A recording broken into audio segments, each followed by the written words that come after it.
Hello everyone, MP सरकार ने 10,758 पदों पे आपकी वैकेंसीज को निकाल दिया है। आप देखते हैं उसमें कौन कौन सी वैकेंसीज निकली है, किस किस सब्जेक्ट की वैकेंसीज निकली है और आपसे क्या क्या मांगा गया है।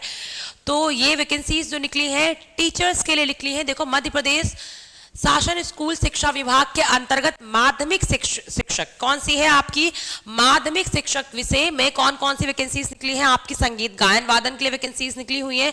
प्राथमिक शिक्षक में खेल संगीत गायन वादन व नृत्य के भी वैकेंसीज निकली है। मतलब क्या है, माध्यमिक शिक्षक और आपके प्राथमिक शिक्षक के लिए आपकी वैकेंसीज निकली है। वैकेंसीज कितनी है? 10,758 आपकी वैकेंसीज निकली है। तो आप सब लोग कमर कस लो क्योंकि वैकेंसीज तो अच्छी हैं आप सबके लिए। तो आप पढ़ना शुरू करना है क्योंकि आज से ही आपकी फॉर्म फिलअप डेट शुरू हो चुकी है। आज से आपको देखो यहाँ पे क्या लिखा है, 28 जनवरी से आपको फॉर्म फिलअप डेट शुरू होगी। आज से आप फॉर्म को भर सकते हैं और फॉर्म भरना शुरू कर देना। ये नहीं सोचना है कि लास्ट डेट का इंतजार करना है। तो फॉर्म डेट कब है? 28 तारीख से आज, यानी आज से आप फॉर्म फिलअप करना शुरू कर सकते हो। और जो फॉर्म की लास्ट डेट है वो कौन सी है? 11 फरवरी तक आप क्या कर सकते हो, फॉर्म को भर सकते हो। अगर फॉर्म में कुछ गलतियां हो गई हैं, करेक्शन करने की जरूरत है, तो आपको 4 दिन का टाइम मिला है। 16 फैब तक आप फॉर्म का करेक्शन कर सकते हो। तो कोशिश करो कि फॉर्म में गलतियां कुछ मत करो कि करेक्शन की जरूरत पड़े, क्योंकि अगर करेक्शन कराते हो तो उसका एक अलग ही अमाउंट जाता है करने के लिए, तो वो ना हो। तो याद रखना, फॉर्म आज से भरने शुरू हो चुके हैं 28 तारीख से। लास्ट डेट कितनी है? वो है आपकी 11 फरवरी। और अगर करेक्शन करना है तो 16 फैब तक आपको करेक्शन करना के टाइम दिया गया है। देखो यहाँ पे इन्होंने परीक्षा दिनांक भी दे दिया है कि जो आपके परीक्षा कंडक्ट कराएंगे वो कब कराने वाले हैं। तो ऐसा हुआ है कि उन्होंने परीक्षा भी बता दी है कि किस डेट को परीक्षा लेने वाली है। वो डेट कौन सी है? वो है आपकी 20 मार्च। मतलब बहुत जल्दी आपका ये एग्जाम होने वाला है, इसलिए उन्होंने 15 दिन के अंदर ये फॉर्म को आप फॉर्म भरने के लिए डेट दे रखी, 15 डेज के अंदर फॉर्म फिलअप करो। और 20 मार्च को आपका क्या होने वाला है? 20 मार्च को आपका ये पेपर होने वाला है। तो इसका मतलब देखो यहाँ पे क्या है कि आपकी फीस जो कितनी होगी, 500 रुपए आपको फी पे करनी है। और देखो 250 रुपए फीस किसके लिए होगी? देखो दोनों देख लो। इसका मतलब क्या है, 500 रुपए अगर आप किसी अदर स्टेट से बिलोंग करते हो, तो अगर आप एमपी का फॉर्म भर रहे हो टीचिंग के लिए, तो आपको 500 रुपए फीस पे करनी पड़ेगी। और अगर आप वहीं के हो, अगर आप एमपी के हो और उसमें भी आप अन्य पिछड़ा वर्ग EWS या फिर आप फिजिकल डिसेबल हो, अनुसूचित जात के हो या जनजाति के हो, तो आपको 250 रुपए देनी पड़ेगी। और अगर आप जनरल कैटेगरी के हो या ओबीसी कैटेगरी के हो या फिर अदर स्टेट के हो, तो आपकी जो फीस होगी वो 500 रुपए। जनरल कैटेगरी या फिर आप अदर स्टेट से हो या ओबीसी कैटेगरी के हो तो 500 रुपए है। और अगर आप अनुसूचित जात के हो, जनजाति के हो या फिजिकल डिसेबल हो, तो आपकी जो फीस होगी वो 250 रुपए होगी। इसका मतलब है अदर स्टेट के फॉर्म भी यहाँ पे फिल हो सकते हैं। पेपर देखो होगा 20 मार्च में, 2 पालियों में पेपर होने वाला है। देख लो यहाँ पे पाली भी उन्होंने बता दी है कि 2 पालियों में पेपर होगा। प्रथम पाली जो शुरू होगी वो 7 से 8 के बीच में आपको वहां पे रिपोर्टिंग टाइम देना होगा, ठीक है। और आपको 10 मिनट पहले पहुंचना पड़ेगा। 10 मिनट पहले में आपको क्या करना है, आपको निर्देश पढ़ने का जो टाइम होता है ना, वो 10 मिनट का उन्होंने टाइम दिया। पेपर जो शुरू होगा वो 9 से 11 के बीच। मतलब क्या होगा, पेपर जो होने वाला है वो आपका 2 घंटे का होगा। पेपर जो होगा वो आपके कितने घंटे का होगा? वो 2 घंटे का पेपर होगा। फॉर्म जो भरना है आपको ऑनलाइन भरना है। पेपर 2 घंटे का होगा। पेपर आपकी 2 पालियों में होने वाला है। रिपोर्टिंग टाइम आपको पता है, 1 घंटे पहले रिपोर्टिंग टाइम है आपकी। 10 मिनट वो आपको पहले निर्देश पढ़ने का जो होता है उसके लिए उन्होंने 10 मिनट आपको दे दिए। क्लियर हो गया? आप देखते हैं आगे, ठीक है। अब हम देखते हैं आगे। आप देखो यहाँ पे देखते हैं कि उन्होंने क्या क्या बोला। अब हम बात करते हैं माध्यमिक शिक्षक की। तो यहाँ पे दोनों जो वैकेंसीज निकली, माध्यमिक शिक्षक की और प्राथमिक शिक्षक की। तो पहले आते हैं माध्यमिक शिक्षक पे। इन्होंने यहाँ पे क्या दिया है, यहाँ पे देखो जो न्यूनतम वेतन दिया है वही बता दिया है कि हम आपको कितना पे करेंगे। 32,800 रुपए आपका न्यूनतम वेतन होगा, प्लस यहाँ पे महंगाई भत्ता भी जोड़ा जाएगा। वो कितना होगा वो अभी काउंट नहीं किया। बेसिक सैलरी कितनी होगी? 32,800 प्लस महंगाई भत्ता। अब देखो क्या है, टोटल पद यहाँ पे कितने निकले हैं? 7,929 यहाँ पे पद हैं, जहाँ पे स्कूल शिक्षक विभाग के कितने पद हैं? 7,082। और जनजाति कार्य विभाग के कितने पद हैं? वो 847 पद है, ठीक है। आप देख लो यहाँ पे क्या, आप देखो यहाँ पे इन्होंने दिया हुआ कि आपकी क्या क्या एलिजिबिलिटी के एरिया होना चाहिए, वो देख लो।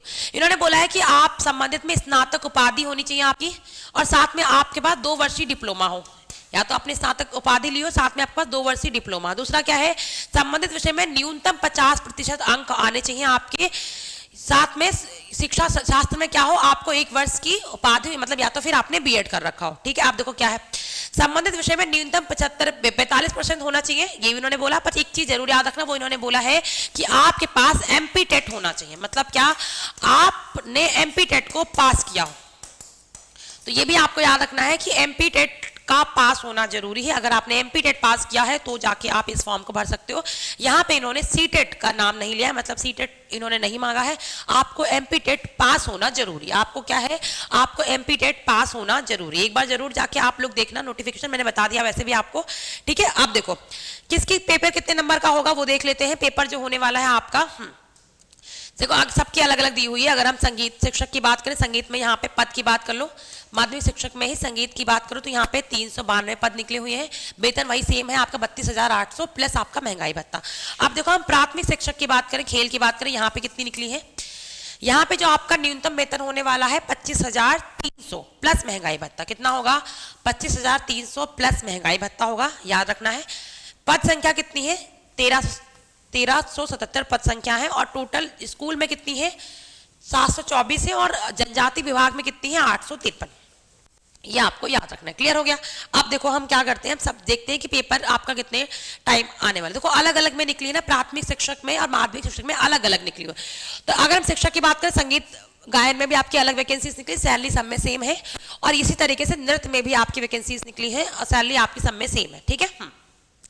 अब हम देखते हैं कि इनका क्या सब्जेक्ट होने वाला है, देखते हैं। देखो नोटिफिकेशन बहुत बड़ा सा है, जो इंपॉर्टेंट चीज है हमारे लिए हम वो देख लेते हैं कि अब हम देखते हैं कि कितने नंबर का पेपर होगा और क्या आपका सब्जेक्ट होने वाला है और कौन कौन से बच्चे अप्लाई कर सकते हैं, ठीक है। तो अब हम क्या देखने वाले हैं, हम सब्जेक्ट देखने वाले हैं। तो आज ही जाके आप इस फॉर्म को भर देना, लेट नहीं करना है कि नहीं हमें इंतजार करना है लास्ट तारीख का, वो नहीं करना है, ठीक है।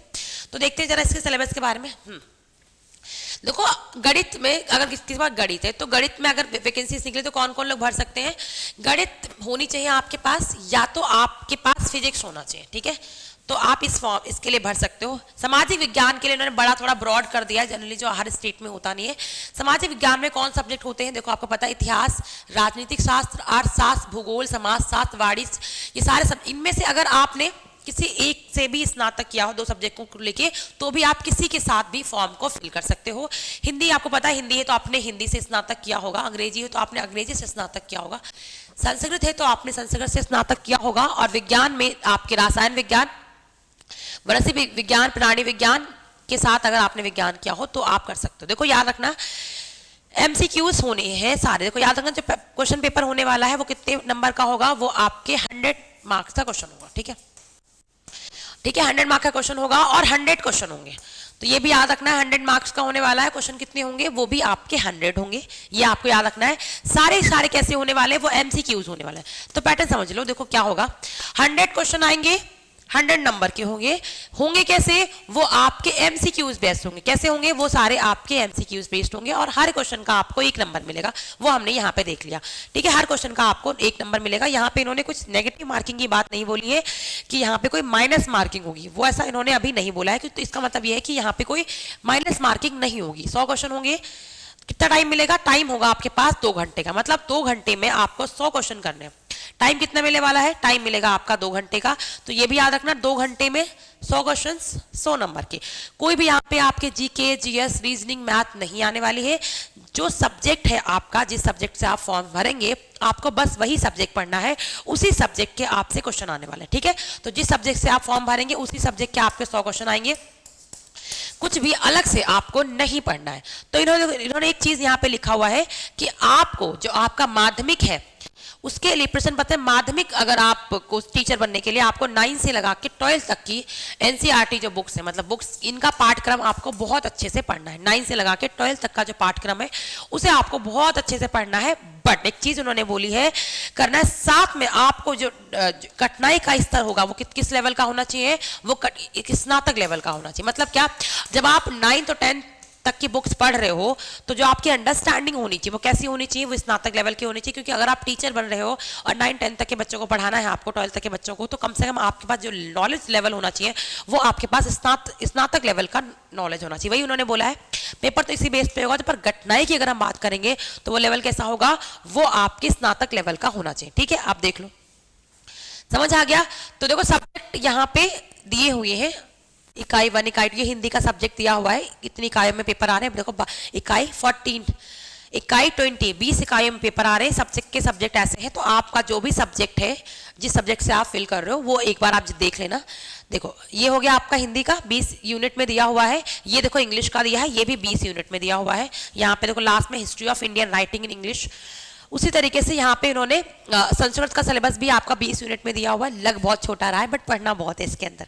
ठीक है, आप देखो क्या है, अगर हम सामाजिक विज्ञान का बोले तो सामाजिक विज्ञान का देखो ये पॉलिटी का सिलेबस दिया हुआ है, राजनीतिक विज्ञान का सिलेबस दिया हुआ है। और ये यहाँ पे देखो राजनीतिक विज्ञान में यहाँ तक दिया उन्होंने, फिर यहाँ से 5 यूनिट में इन्होंने राजनीतिक विज्ञान का दिया है। फिर यहाँ पे इन्होंने भूगोल का सिलेबस दिया हुआ है 6 यूनिट में, इतिहास का भी दिया हुआ है और इतिहास मिला के इन्होंने यहाँ तक आपका मेंशन कर दिया 20 यूनिट तक।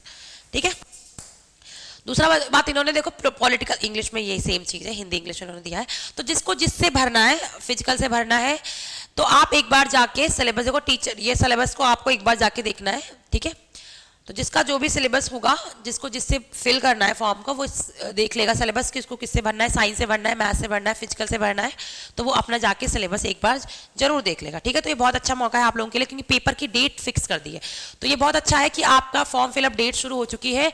और सबसे अच्छी बात है उन्होंने ये बता दिया है कि आपका पेपर कब होने वाला है। तो पेपर कब होगा, वो होगा आपका 20 मार्च को। बहुत कम दिन है अभी आपके पास, तो पढ़ाई अच्छे से शुरू करनी है आप लोगों को। ठीक है, और आज जल्दी हो सके आज ही जाके इस फॉर्म को फिलअप करना शुरू कर दीजिए, क्योंकि लास्ट डेट जो है वो 11 फरवरी है। ठीक है, तो चलो यही इन्फॉर्मेशन मुझे आपको सबको देनी थी। आप लोग अपना बहुत अच्छे से ख्याल रखो। Bye bye, take care.